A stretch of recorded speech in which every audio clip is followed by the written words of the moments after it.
আমার দেশের মাটি তোমার পরে ঠেকাই মাথা।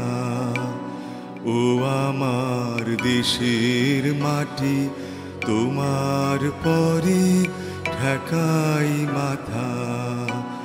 তোমাতে বিশ্বময়ীর, তোমাতে বিশ্বমায়ের আঁচল পাতা। ও আমার দেশের মাটি তোমার পরে ঠেকাই মাথা। ও আমার দেশের মাটি তোমার পরে ঠেকাই মাথা।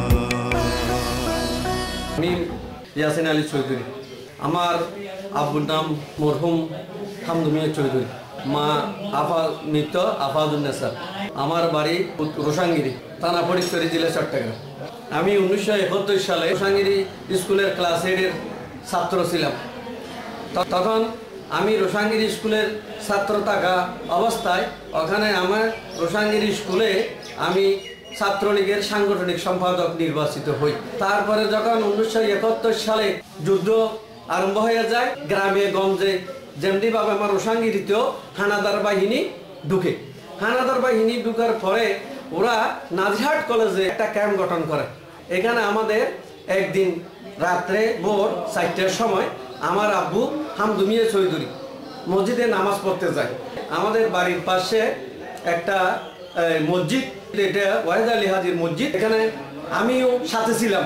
তারপর হানাদার বাহিনী কিছু দেশীয় আলবদর রাজাকারের নেতৃত্বে একটা গ্রুপ হয়ে আসে। আব্বুকে পাঞ্জাবিরা বলল, এদারও মেহরাসাত। আব্বু বলছে যে মেহরাসাত আসো। আব্বু বলছে যে হামদু মিয়া চৌধুরী, আমার আব্বু বলছে যে আমি কি করেছি। ও বলছে শালা এদিকে আও। আমার আব্বু যখন ওকে না যাওয়ার জন্য একটু হাসাহাসি করতেছে, আব্বুকে 303 রাইফেল দিয়ে এক পাঞ্জাবি হানাদার বাহিনী আঘাত করলো। রোসাঙ্গিরির মালওয়ান দেববাড়ি, মালওয়ান বাড়ি, মোল্লাবাড়ি কিদারে আঘাত করার পরে আব্বুকে জোর করে ধরে আব্বুকে এখান থেকে মসজিদে নামাজ পড়তে দিল না, আব্বুকে নিয়ে মোল্লাবাড়িতে নিয়ে নিলেন। মোল্লাবাড়িতে যখন এখানে আমি মোল্লাবাড়ির সামনে একটা ডি, সুবার মোল্লার বাড়ি ডি উত্তর পাশে আমাদের বাড়ি। এখন আব্বুকে এখানে মারধর করে বলছে যে প্রথমে মোল্লাবাড়ির ওইখানে মুক্তিবাহিনীর ক্যাম্প, ওইখানে আও মেরাসাত। আব্বুকে জোর করে নিয়ে ওইখানের মধ্যে মোল্লাবাড়িতে ঢুকলো। মোল্লাবাড়িতে ঢুকে এখানের মধ্যে দেশীয় রাজাকার আলবদর যাতে থাকে তাকে জ্বালাইয়া দাও, পুড়িয়া দাও, এখানে আগুন লাগাই দাও।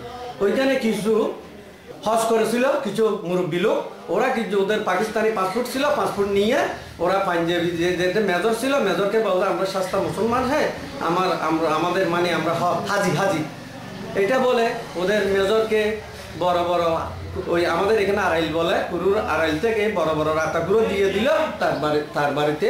এখন আর আগুন দিল না মোল্লা বাড়িতে, এখন বলছে যে শ্যানবাড়ি দেববাড়ি দিয়ে। এখন আব্বুকে নিয়ে এখন শানবাড়ি আর যে দেববাড়ি ওইখানে দিয়ে আগুন রাত্রে আগুন ধরাইয়ে দিল, পুড়িয়ে সারকার করে দিল। আমার আব্বুকে তারপর মারধর করে তারা যাওয়ার পথে ছেড়ে দেয়।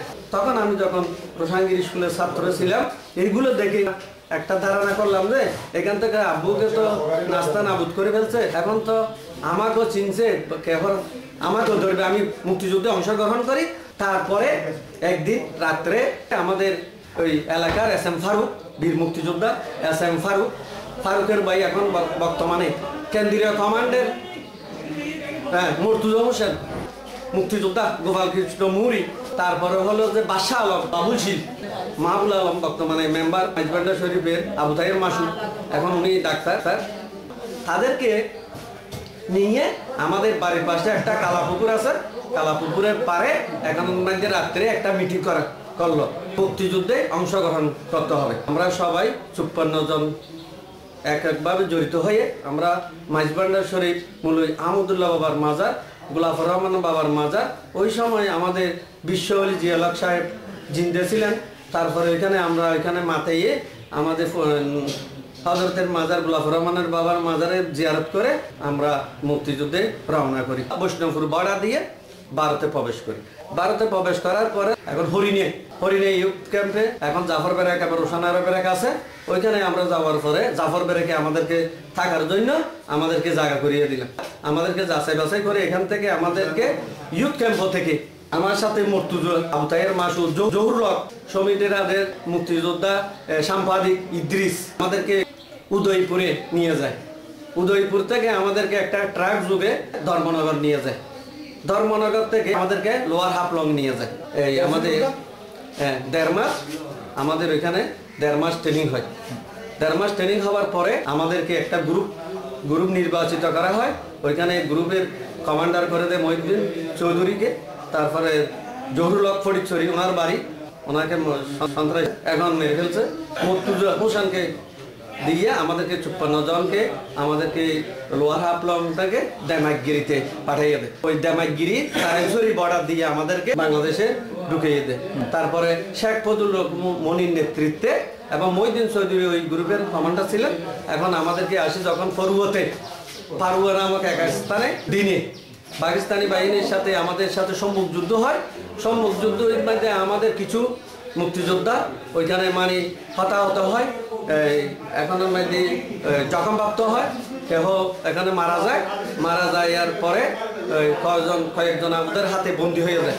পরে কথা শোনার পরে আমাদের মিত্র বাহিনী এবং মনিবাইয়ের নেতৃত্বে আমাদের সেখানে আমি যখন হয়ে পাহাড়ে গালা গুলি পড়েছে আমার ডান পায়ে, আমি ওই সময় আমার মেডিকেল সার্টিফিকেট আছে। এখন আমাকে এখান থেকে ওরা উদ্ধার করে এখন আমাদেরকে আনে সেখান থেকে পুরান কাপ্তাইতে আনে। পুরান কাপ্তাই থেকে আমাদেরকে ওই মিত্র বাহিনীর মাধ্যমে আমাদেরকে চট্টগ্রাম মেডিকেল কলেজে ভর্তি করায়। এখন আমি একজন যুদ্ধাহত মুক্তিযোদ্ধা। দেশ স্বাধীনতার পরে, স্বাধীন হওয়ার পরে আমাকে চট্টগ্রাম মেডিকেলে থাকে। এখানে মানে আমি 6 মাস থাকার পরে আমার 1 বছর লাগে আমি এখানে সুস্থ হতে।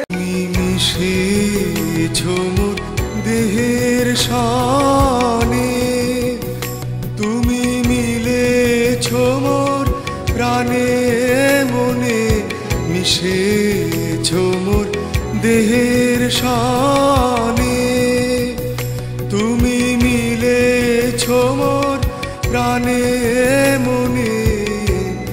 তোমারই শ্যামল বরণ কোমল মূর্তি মর্মে গাথা, ও আমার দেশের মাটি তোমার পরে ঠেকাই মাথা।